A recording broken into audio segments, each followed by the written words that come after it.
crazy, crazy day here at the Dover, Delaware Speedway. We're about 10 feet from Kyle Petty's wrecked race car, which is being worked on right now by his crew. Kyle, you've been sitting here for a while thinking about it. You did have a chance to go over and talk with Denny. What do you believe happened on the racetrack, and what were you trying to communicate to him? What do you believe happened on the racetrack, and what were you trying to say to Denny? Well, like I'll tell you, just like I told everybody, I guess it's my fault because I watched the Busch race and they said he was sick. So I guess whatever medicine he's taking makes him hallucinate because he needs 3 lanes to get around somebody on the racetrack because he just ran all over me. He was running 5th or 6th or wherever he was running. I'd let the leader by. I'd let the 2nd place guy by, the 3rd place guy. Thought I gave him plenty of room. The next thing I know, he's got me jacked up and turned around. So if that can be construed as my fault, I guess it's my fault. You were very frustrated because you have a wrecked race car? No, well, I'm frustrated because we're racing for points. I know those guys are in a chase, but we're racing hard for the top 35, myself and Schrader, and I feel bad for the 22 team, the Caterpillar team of Blaney. They didn't even make the race this week. So when you look at it, there's a group of us that are racing for the other end, and I hate it, but there's 43 cars out here.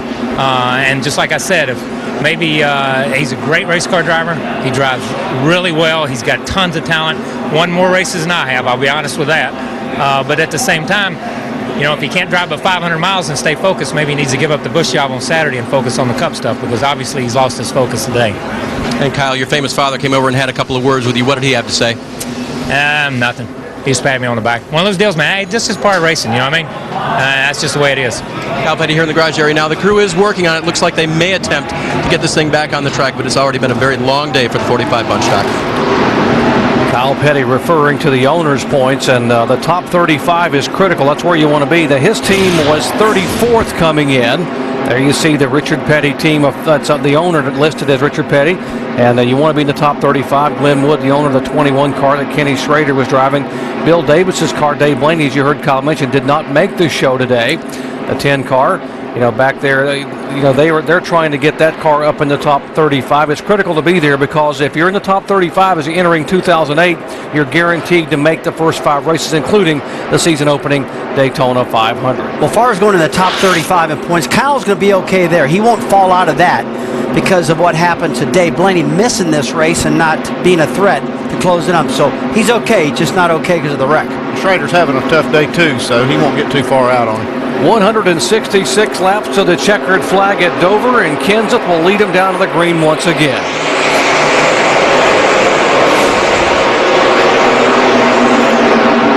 It's going to get interesting here. You got the 48 car and Jimmy Johnson with fresh tires.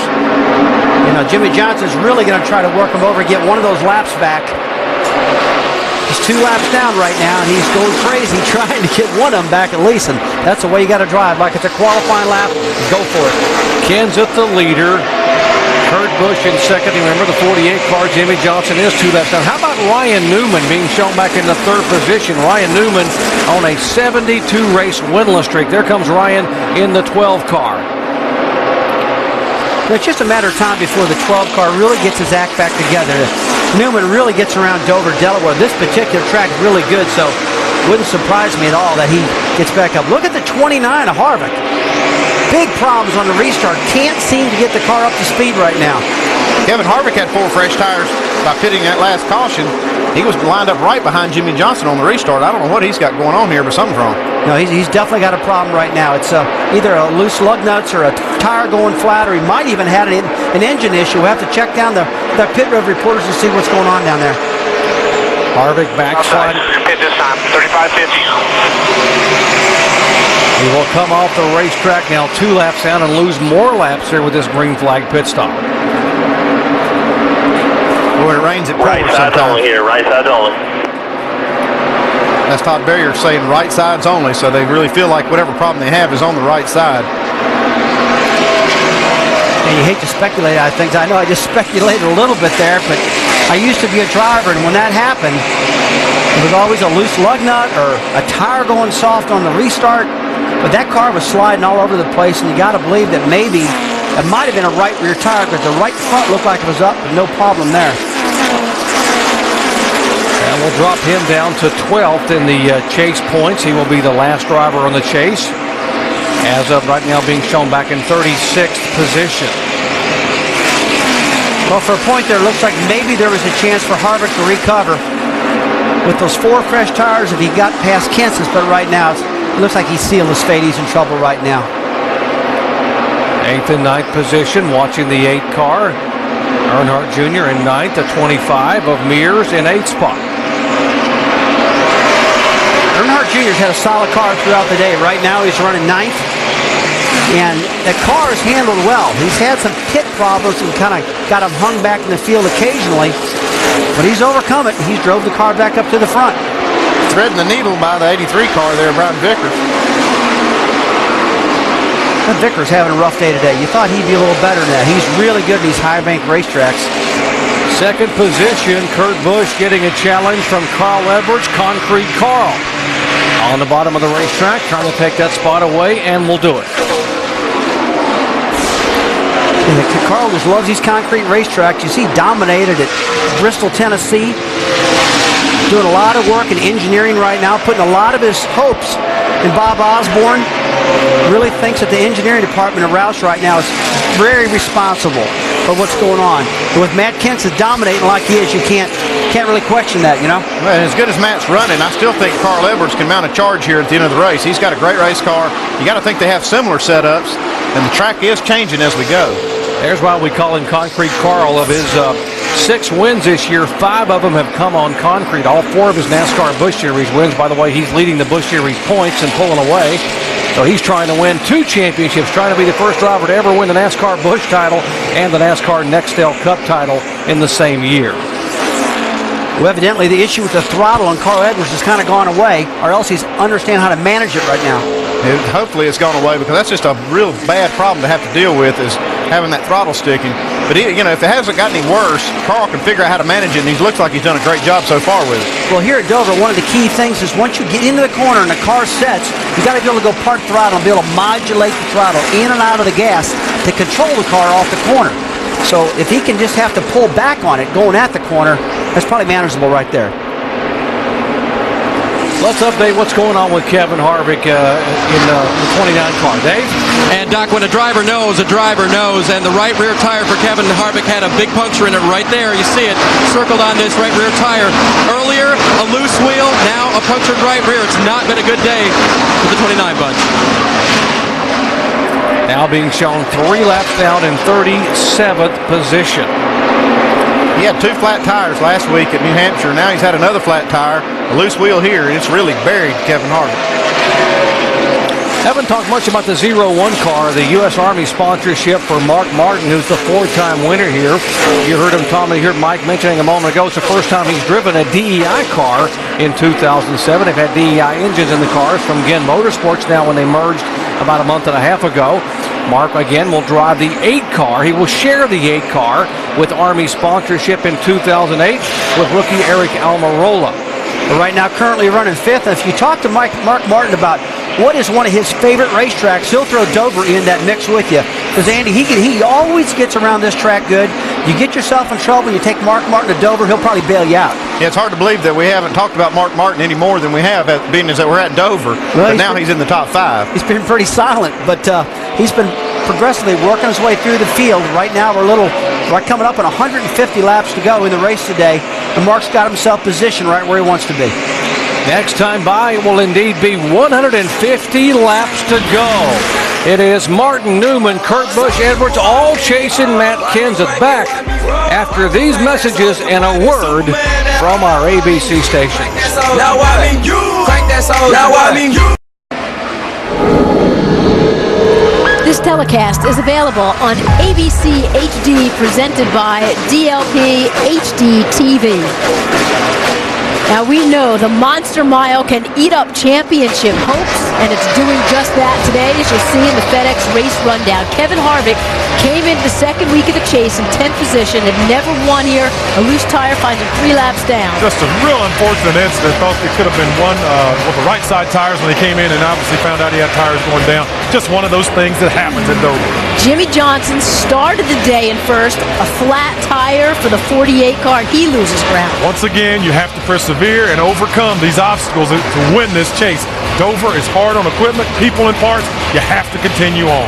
Denny Hamlin runs well here. He won the Busch race yesterday, but probably the toughest day of all the Chase drivers. He gets in the back of Kyle Petty.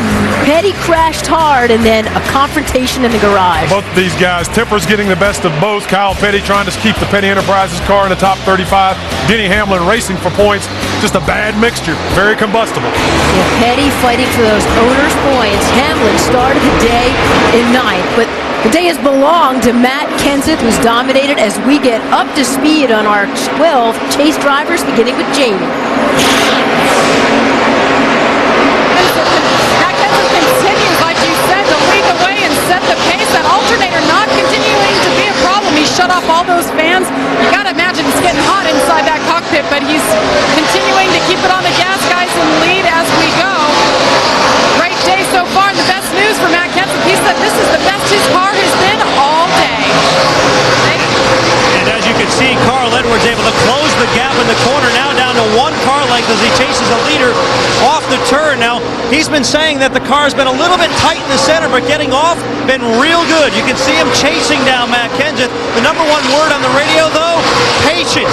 They want Carl to be cognizant of the big picture and not wear out his stuff before the end of the race. Still a lot of laps to go, Dave. Kurt Busch stayed out under that last caution period.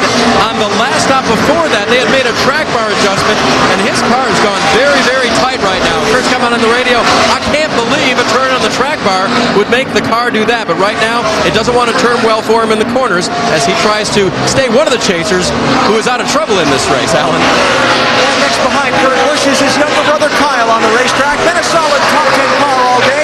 They took just right side tires on their pit stop, hoping to gain track position, but that was kind of foiled by the guys who did not come down pit road on that last yellow. Kyle Busch running in 8th spot right now. And Martin Truex Jr. right now currently 9th. He started 5th. He's been complaining that his car has been bouncing in the rear. And they've been trying to figure out what exactly the problem is. They tried a wedge adjustment, air pressure adjustment, doesn't seem to be helping. So he's been battling that, but on the flip side, his pit crew has been unbelievable on their stops, keeping that car in the top 10 all day. Jeff Gordon rolled off 27th and made a charge toward the top 10. Spent a little bit of time there this afternoon, but just hovering outside the top 10 at this point. Loose in, but tight in the center on off. The teams continue to do work on the DuPont Chevrolet, but have not perfected it just yet. Alan? And sometimes when you're not good, you need to be lucky, and that has been the story for Jeff Burton today. He got a caution just before he was going to be lapped by the leader at lap 147. 50 laps later, he got lapped, then got the caution and got the free pass. Jeff Burton was as low as 40th. He is running in 15th spot right now. What a rally. Mike? And speaking of rallies, Clint Boyer trying to rally back from the splitter damage and the right front fender damage. He restarted deep in the field, but is now up inside the top 20. Seems like the aerodynamics are working pretty well on the 07 car. He's now running the bottom of the racetrack and feeling pretty good. They keep preaching patience on the radio, telling him he still has a pretty good race car.